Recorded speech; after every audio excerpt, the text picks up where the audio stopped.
राजनांदगांव में विधायक राजेश मुड़ाथा गणतंत्र दिवस परेड के लीन हावे सलामी।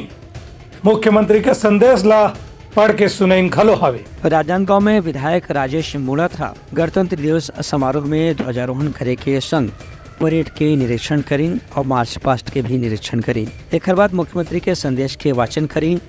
राजेश मुड़ाथा कमांडर मन से अतिथि के रूप में परिचय प्राप्त करीं और शहीद वीर जवान मन के परिवार वाला मन ला श्रीफल और शॉल भेंट करके सम्मानित करीं। एक बाद स्कूल के बच्चा मंडल ले रंगारंग सांस्कृतिक कार्यक्रम प्रस्तुत करेगी। एक बाद अलग अलग विभाग डहार ले अपन योजना पर आधारित झांकी के प्रदर्शन करेगी। कार्यक्रम के अंत में श्रेष्ठ झांकी और श्रेष्ठ प्रदर्शन करने वाला दल पुरस्कार वितरित करेगी। यह मौका में राजेश मुड़ाथा की गणतंत्र दिवस समारोह में राज्य सरकार की उपलब्धि और योजना के बारे में लोगन मन ला जानकारी दे जाते।